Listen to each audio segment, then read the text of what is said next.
Hana Kim walked through the busy halls of Nexus Station 7 with her datapad in hand and wonder in her eyes. The massive space station was home to more alien species than she had ever seen in her 19 years of life. Back on Earth, she had studied pictures and videos of these creatures, but seeing them in person was completely different. The air smelled like a mix of metal and strange spices that made her nose twitch every few minutes. The station was huge beyond anything humans had built, with corridors that stretched for miles in every direction. Shops and markets filled every available space while aliens of all shapes and sizes moved about their daily business. Some walked on 2 legs like humans, while others crawled on 6 or 8 limbs. A few even floated through the air using technology she did not understand. The ceiling was so high that small flying creatures lived up there like birds in a giant cave. Hana was here as an exchange student studying xenobiology, which was the science of alien life forms. Her professors back home had chosen her for this program because of her excellent grades and her ability to stay calm in new situations. They told her that living on the station for 6 months would teach her more about alien life than years of classroom study. She was beginning to understand what they meant as every day brought new discoveries. Her brother Jiwon worked in the cargo section of the station, loading and unloading ships that came from across the galaxy. He was 3 years older than her and had been protective of her since they were children. When their parents died in a transport accident, Jiwon had taken care of her and made sure she could go to school. He worked hard jobs to pay for her education and was proud when she got accepted to the xenobiology program. The station operated under something called the Galactic Commerce Treaty, which was a set of rules that all species had to follow if they wanted to trade here. The most important rule was that violence was not allowed in the public areas. Anyone who started a fight would be kicked off the station and banned from coming back. This rule kept the peace between species that might normally be enemies. Hana made her way to the multicultural district, which was the most diverse part of the station. Here, aliens from dozens of different worlds set up shops and displays to show off their home planet's goods. She was collecting data on how different species interacted with each other, and the district was perfect for her research. She stopped at a crystal vendor's stall and pulled out her scanner to record the interaction between the seller and various customers. The vendor was a Bruthan, which was a species known for being large and aggressive. They stood about 8 feet tall and had thick armor-like skin that could stop most weapons. Their faces looked somewhat like humans, but with larger jaws filled with sharp teeth. This particular Bruthan was named Drak Vorthak, and he had a reputation on the station as someone who did not like to be crossed. His stall displayed rare crystals from his homeworld that glowed with different colors and were worth more money than most people made in a year. The crystals were arranged on a special table that made them look even more beautiful. Hana watched as customers approached Drak's stall with obvious nervousness. Most aliens seemed afraid of him and spoke in quiet voices when asking about prices. Drak would grunt responses and occasionally show his teeth in what might have been meant as a smile, but looked more like a threat. The few customers who did buy anything paid quickly and left without trying to negotiate, as she observed and took notes. Hana noticed that her scanner was running low on power. She reached into her bag to get a new power cell, but the bag caught on her belt and twisted around her waist. When she tried to untangle it, she took a step backward without looking behind her. Her foot caught on something solid and she stumbled, trying to catch her balance. Her arms flailed as she reached out for anything to stop her fall. Her hand grabbed the edge of Drak's crystal display table, but instead of steadying her, it just pulled the table toward her. The beautiful crystals that had been carefully arranged began to slide off the tilted surface. Time seemed to slow down as Hana watched the expensive crystals fall toward the metal deck of the station. She could see each one, spinning through the air, reflecting the lights from overhead in rainbow patterns, but she could also see that several of them were going to hit the hard floor, and there was nothing she could do to stop it. The first crystal hit the deck with a sound like breaking glass, followed immediately by 2 more. The noise was sharp and clear in the busy marketplace, causing nearby aliens to stop what they were doing and look toward the sound. More crystals followed, creating a symphony of destruction, as each one shattered into pieces that sparkled like stars scattered across the floor. Drak Vorthak turned at the sound and saw his valuable merchandise lying broken at the feet of a small human girl. His large eyes grew wide with shock and then narrow with anger.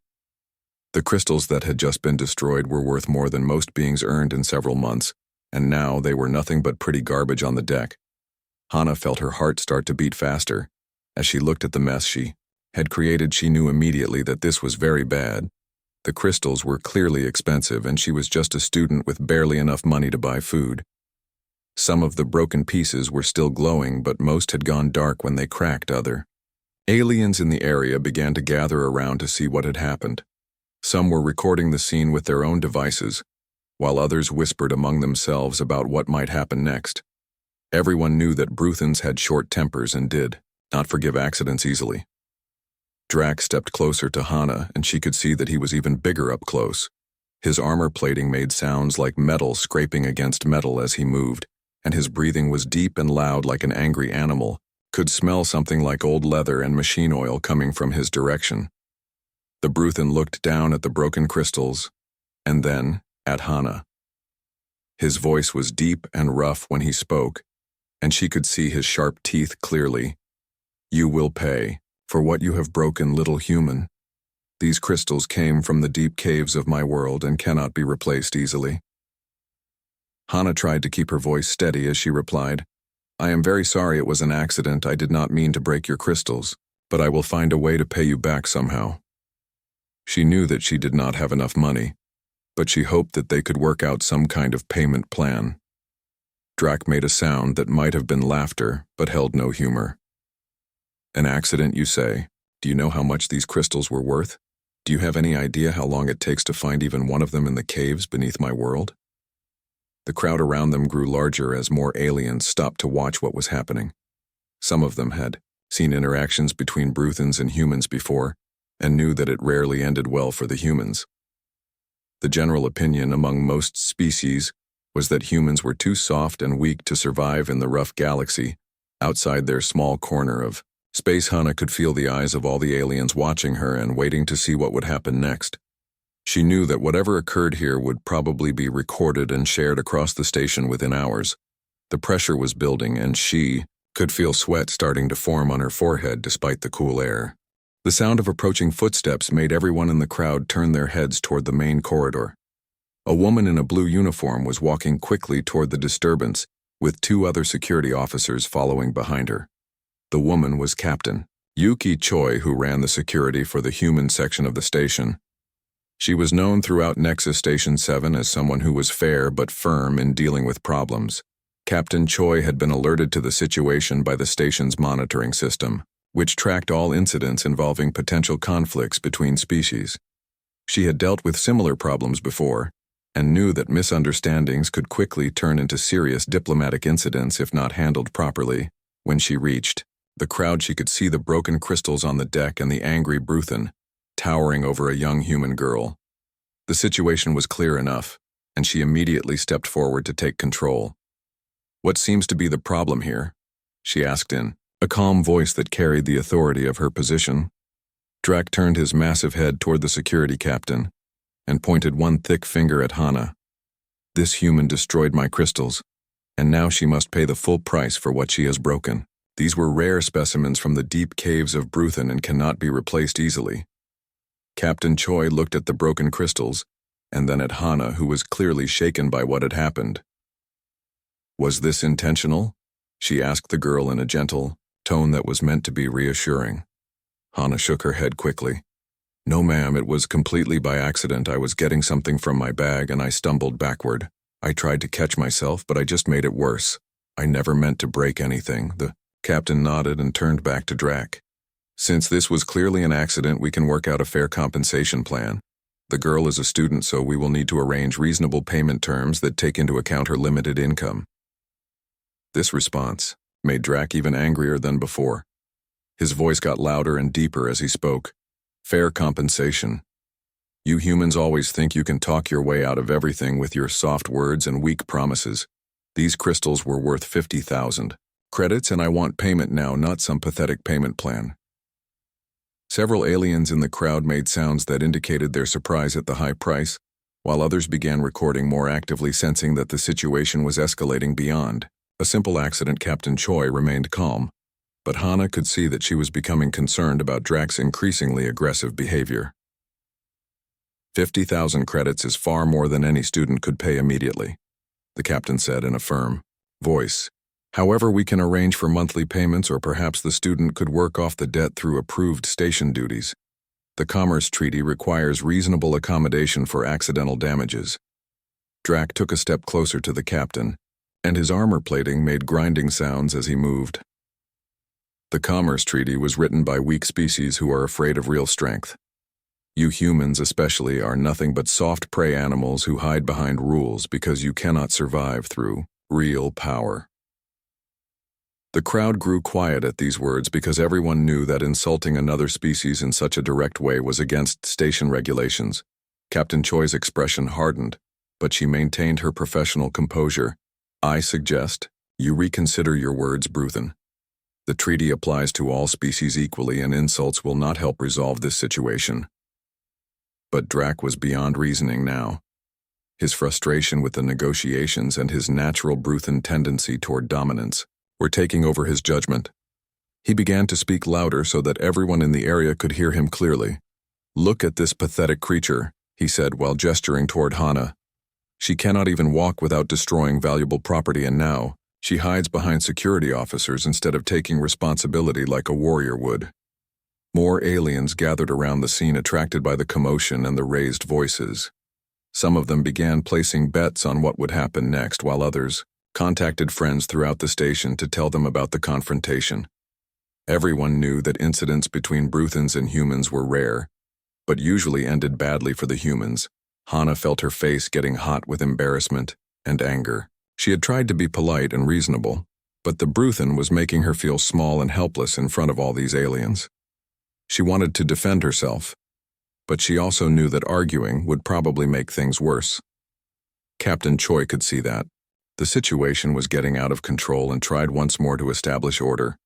Drax Vorthak, you are creating a public disturbance which is against station regulations. I am ordering you to lower your voice and engage in reasonable negotiations, or face disciplinary action. Drax laughed at this threat, and the sound was harsh and unpleasant. Disciplinary action from humans. Your species is so weak that you could not discipline a sick child from any real warrior race. You talk about rules and regulations because you have no strength to back up your words. He turned toward the crowd of watching aliens and raised his voice even higher. Let this be a lesson to all of you about dealing with humans. They will promise you anything, but they have no honor and no strength. When faced with real consequences, they run to their rule books and beg for mercy, like the prey animals they are. The crowd began to murmur among themselves as some aliens seemed to agree with Drax's assessment of humans, while others appeared uncomfortable with his aggressive behavior. Several species had positive relationships with humans and did not like hearing them insulted so publicly. Captain Choi knew that she had to end this situation before it got completely out of hand, but she also knew that using force against a Bruthen could create a diplomatic incident that would affect relations between their species for years to come. She was running out of options when Drax made the decision that would change everything. Frustrated by what he saw as human weakness and wanting to demonstrate Bruthen superiority to the gathered crowd, Drax decided to take direct action. He had grown tired of talking and negotiations and wanted to show everyone what happened when soft species tried to stand up to real warriors. Without warning, he reached out with one massive hand toward Hana, intending to grab her and force her to submit to his demands. He had done this before with other species, and it usually ended conflicts quickly when weaker beings realized they could not resist Bruthen's strength. His thick fingers closed around Hana's long black hair, and he pulled her toward him roughly while announcing to the crowd, "This human will work as my debt slave until every credit is repaid. She will learn what it means to face consequences for her actions without hiding behind rules and weak security officers." The crowd gasped at this sudden escalation because physically grabbing another being was a serious violation of station law. Captain Choi immediately reached for her weapon, but she was several steps away and would need time to intervene effectively. What Drax did not know was that he had just made the biggest mistake of his life. He had grown up believing that humans were weak and defenseless because they preferred talking to fighting. He had never bothered to learn about human history or the reasons why humans had become such successful diplomats throughout the galaxy. If he had done his research, he would have discovered that humans were not weak at all, but had simply chosen to restrain their natural abilities in favor of peaceful cooperation. He would have learned that human beings had conquered their entire planet through warfare before they ever left their solar system, and that their capacity for controlled violence was legendary among the few species who knew the truth. But Drac knew none of this, and so he made his fatal error in judgment. He grabbed the hair of a human girl in front of her people and expected her to submit meekly to his demands. He thought he was demonstrating strength, but instead, he was about to learn a lesson that would stay with him for the rest of his life. The moment Drac's massive hand closed around Hana's hair, something unexpected happened instead of the scream of fear or plea for mercy that he was expecting. The young human girl went completely still in a way that seemed almost unnatural. Her body became rigid like a coiled spring, and her breathing changed from rapid and panicked to slow and controlled. Hana had spent years learning martial arts from her brother Jiwon, who had insisted that she needed to know how to defend herself in a dangerous galaxy. When they were children living alone after their parents died, he had taught her that the most important thing was not to panic when someone attacked you, but to use their size and strength against them. Her training kicked in automatically as her mind shifted from fear to focus. She could feel exactly where Drac's hand was positioned and how much force he was using to hold her hair.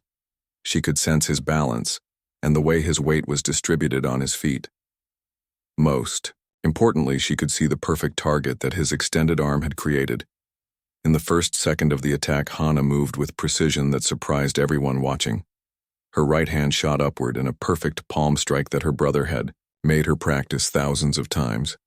The target was not Drac's armored chest or his thick neck, but the vulnerable joint of his extended elbow, where even Bruthan armor could not provide complete protection. The strike hit exactly where she intended, with all the force her small frame could generate. The angle was perfect and the leverage was exactly right according to the laws of physics that work the same way for every species in the galaxy. Drac's elbow joint bent in a direction it was never meant to go, and pain shot through his arm like electricity. The massive Bruthan was forced to release Hana's hair immediately as his nervous system responded to the unexpected injury. His hand opened involuntarily, and she stepped back away from him while he stared at his arm in shock and confusion. He had never been hurt by such a small creature, and did not understand what had just happened. But Hana's response was only the beginning of Drac's education about humans, because at that exact moment, her brother Jiwon came running through the crowd.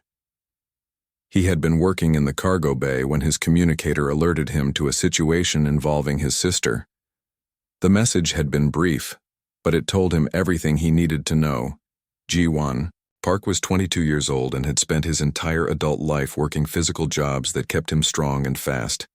He loaded cargo containers that weighed hundreds of pounds and could work for 12 hours without stopping. But more importantly, he had never forgotten the fighting skills that his father had taught him before the accident that killed their parents. When he saw the massive Bruthan holding his sister's hair, something primitive and dangerous awakened in his mind. All of his protective instincts combined with years of training and the kind of controlled rage that only family bonds could create. He did not think about the consequences or the diplomatic problems his actions might cause. He simply moved. In the second of the confrontation, Jiwon launched himself forward with the fluid motion of someone who had trained his entire life for this moment. His approach was not wild or uncontrolled, but followed the precise techniques that humans had developed over thousands of years of warfare. His feet planted themselves in perfect position as his body twisted to generate maximum torque. His right fist traveled upward in a devastating uppercut that used every muscle in his legs, hips, torso, and arm, working together in perfect harmony. The punch was aimed not at Drac's armored chest or stomach, but at the most vulnerable part of his anatomy. The blow connected with Drac's lower jaw just below the hinge where his mouth opened and closed. The impact was delivered with surgical precision at exactly the right angle to cause maximum damage to the bone structure underneath. The force was so perfectly applied that it did not just hurt the massive alien, but completely destroyed his ability to speak or bite. The sound of breaking bone was clear and sharp in the sudden silence that had fallen over the crowd. Drax's jaw shattered like the crystals that had started this whole incident, but with much more serious consequences. The lower part of his face suddenly looked wrong and dark blood began streaming from his mouth. The mighty Bruthan warrior who had been shouting threats and insults just seconds before was now stumbling backward with his hands pressed to his ruined face. He tried to roar in pain and anger, but only managed to make wet gurgling sounds that sent chills through everyone watching. The entire confrontation, from the moment Drac grabbed Hana's hair to the moment his jaw was destroyed, had lasted exactly 2 seconds. Most of the aliens watching had barely had time to understand what was happening before it was over. The Bruthan who had seemed so powerful and dangerous was now helpless and bleeding while the 2 humans stood ready for whatever came next. Captain Choi rushed forward with her security team, but found that there was nothing left for them to do. The situation had been resolved in the most direct way possible, and both humans were clearly prepared to continue fighting if necessary. She could see that Ji-won was still in combat mode and would react instantly to any new threat. The crowd of aliens stood in complete silence as they tried to process what they had just witnessed. Many of them had believed that humans were weak and unable to defend themselves effectively. The speed and precision of the attack had challenged everything they thought they knew about this particular species. Drac continued to stumble backward, leaving drops of dark blood on the deck as he moved. His eyes were wide with shock and pain, but also with something else that might have been fear. He was beginning to understand that he had made a terrible mistake in his assessment of human capabilities. Some of the aliens in the crowd began backing away from the 2 humans as they realized that the situation could still get worse if anyone else decided to interfere. Ji-won was clearly scanning the area for additional threats, while Hana had moved to a position where she could watch his back. The station's medical alert system had automatically activated when sensors detected the blood and injury.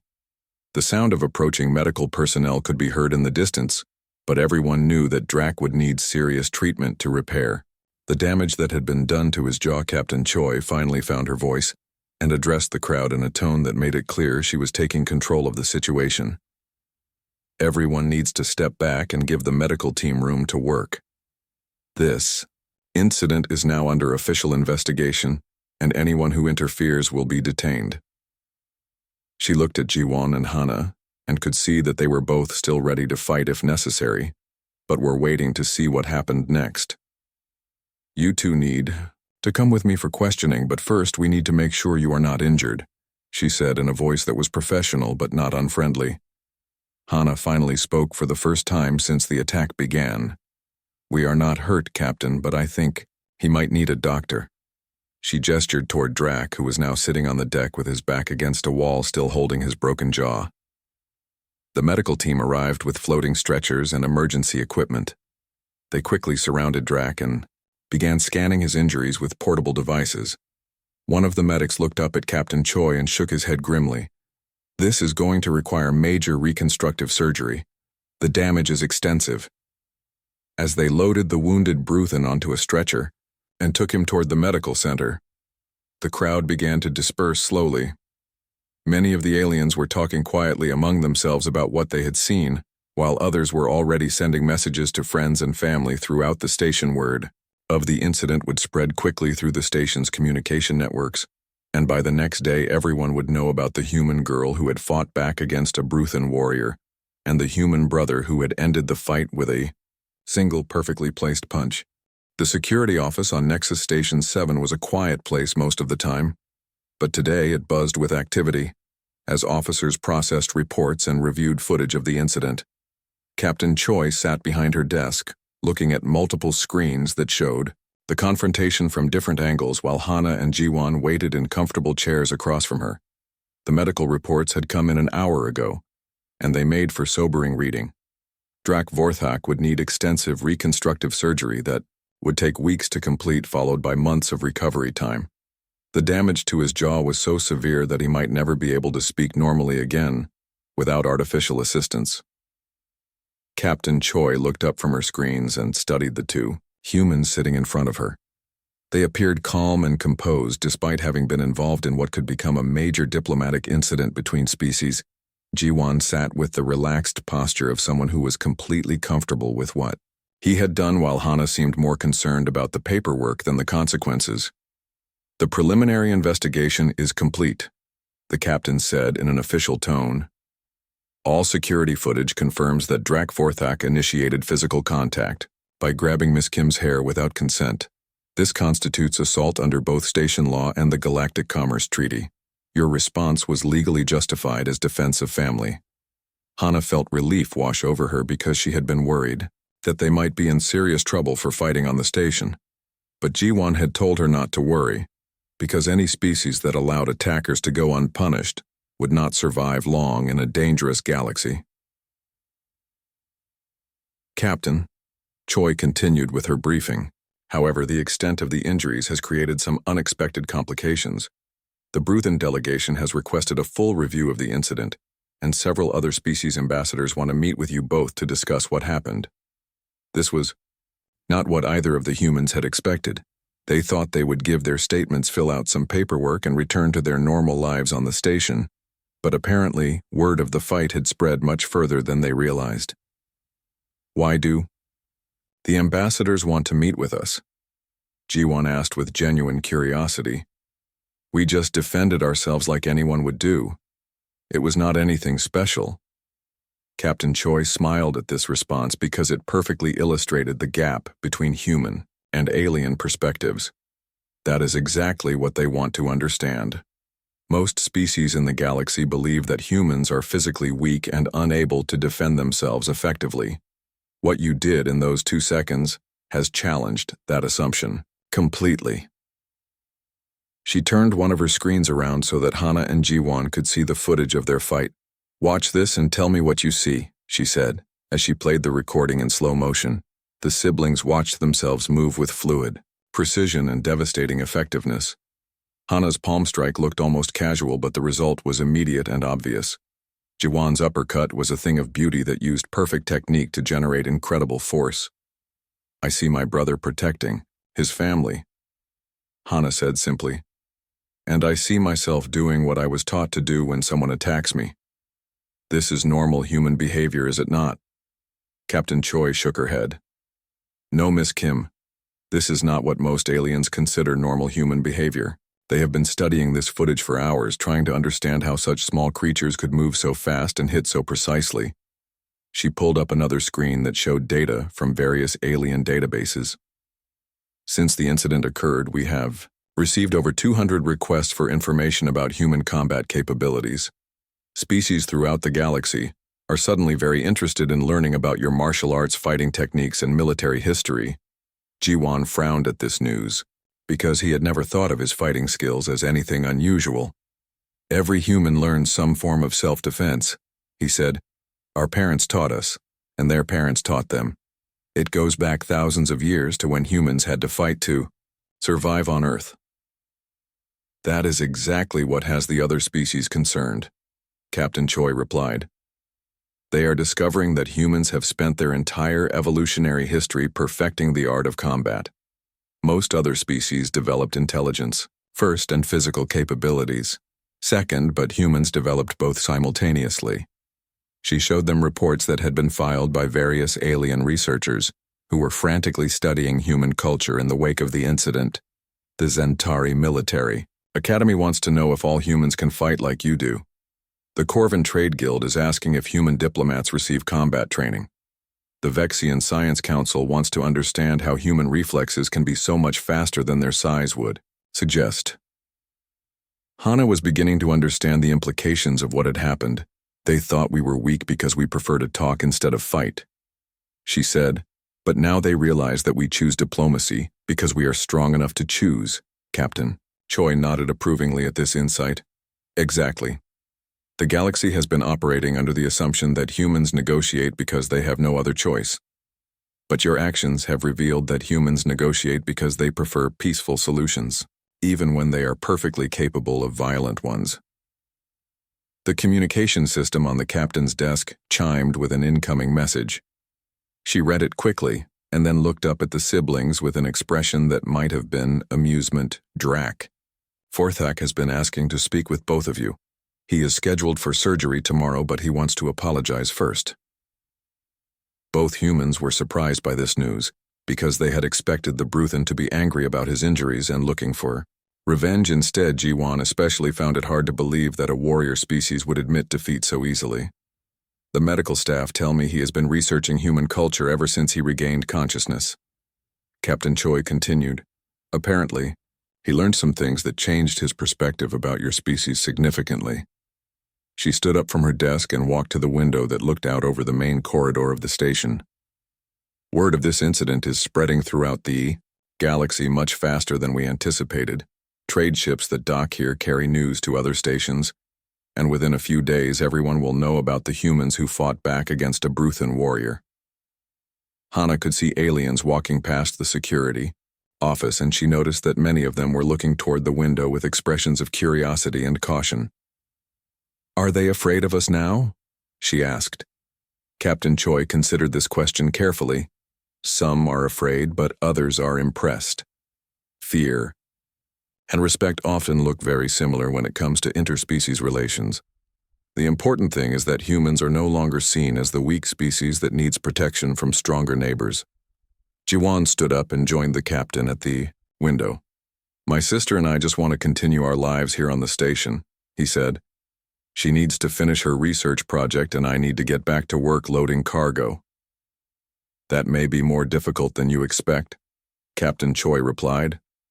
Several alien corporations have already sent job offers for both of you.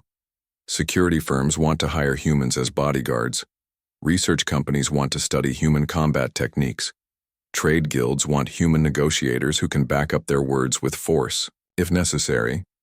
The siblings looked at each other with expressions of concern because neither of them wanted to become famous for fighting.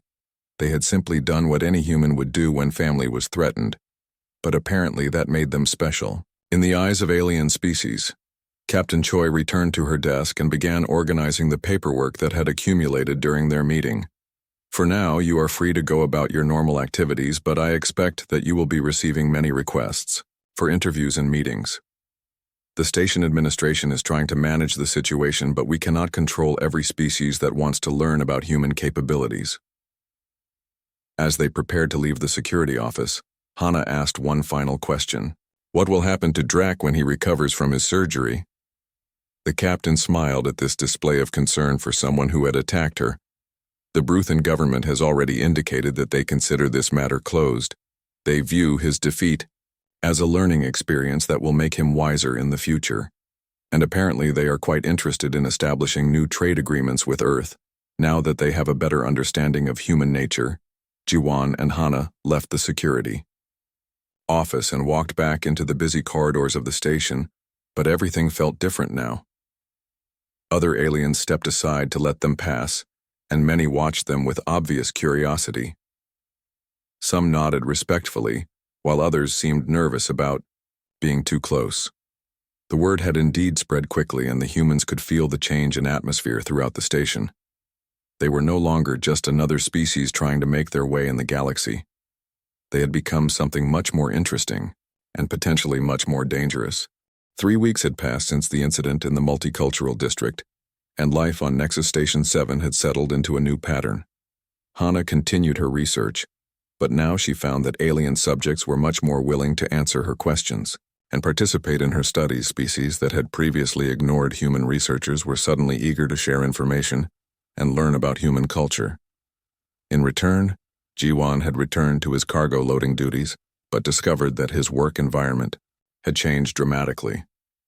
Other species who worked in the loading bays treated him with a respect that bordered on reverence. Heavy lifting jobs that had previously been given to larger and stronger species were now offered to him first, because everyone wanted to see human strength in action. The medical center had released Drac Forthak that morning after his final surgery. The reconstructive work had been successful, but he would carry permanent reminders of his encounter with human combat techniques. His jaw worked properly again, but the scars were visible and his voice had a different quality that would last for the rest of his life.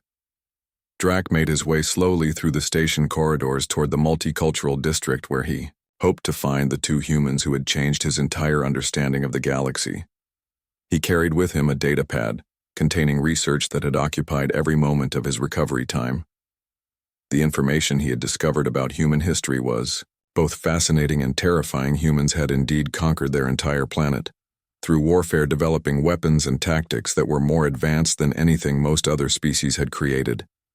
They had fought wars that lasted for years and involved millions of soldiers using strategies that required both individual skill and coordinated teamwork. But what impressed Drac most was learning that humans had voluntarily given up their warlike ways when they reached the stars. Instead of using their military advantages to dominate other species, they had chosen diplomacy and cooperation. They had become some of the galaxy's most trusted mediators, precisely because they were strong enough not to need violence to get what they wanted. Found Hana in her usual research spot near the crystal vendor's stall, where new crystals had replaced the ones broken during their confrontation. She was interviewing a group of Zentari traders about their homeworld's social customs when she noticed the large Bruthan approaching. The traders became nervous when they saw Drac coming toward them, but Hana calmly finished her questions and thanked them for their time. She had learned not to show fear around other species because they interpreted it as weakness and treated humans accordingly. Drac stopped a respectful distance away and waited for Hana to acknowledge him. He had learned that humans valued politeness and proper behavior even more than most species realized.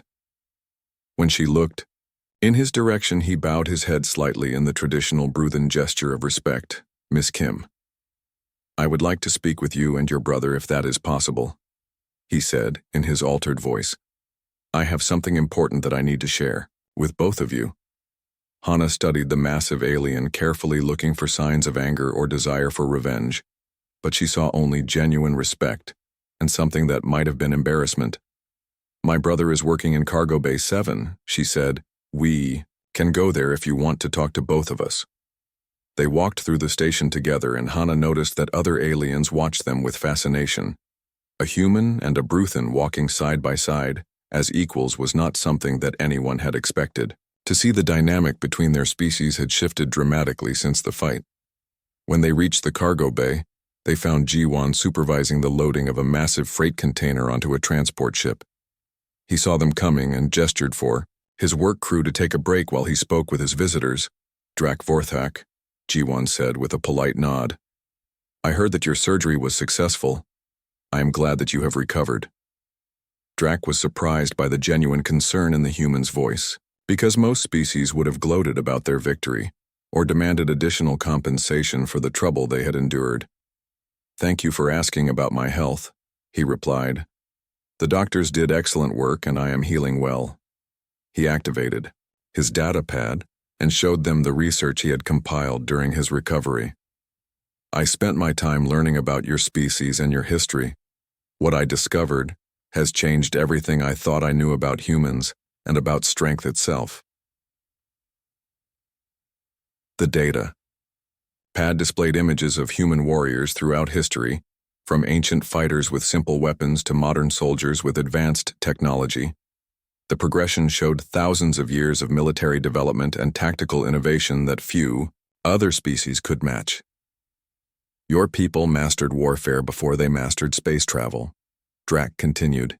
"You developed fighting techniques that use leverage and precision to overcome larger and stronger opponents. You created weapons that could destroy entire cities and strategies that could defeat armies 10 times your size." Jiwan looked at the historical images with interest but also with sadness. "Yes, we were very good at fighting each other," he said. "Too good, it almost destroyed our planet several times before we learned to do better." Drac nodded at this response. "That is exactly what makes humans so dangerous to species like mine. We think that strength means being willing to fight, but you have learned that real strength means being able to fight, but choosing not to." He switched to another section of his research that showed human diplomatic achievements throughout the galaxy. Every major peace treaty in the last 50 years has involved human mediators. Every Successful trade agreement between hostile species has been negotiated by humans. Every time there is a conflict that needs to be resolved peacefully, the galaxy calls on your people. Hana was beginning to understand where this conversation was. Leading other species trust us to negotiate because they know we could fight if we wanted to, she said. But they also know that we prefer solutions where everyone benefits. Exactly, Drac replied with obvious admiration. I thought you're diplomatic. Success came from weakness, but now I understand it comes from incredible strength. The kind of strength that allows a species to choose cooperation over conquest.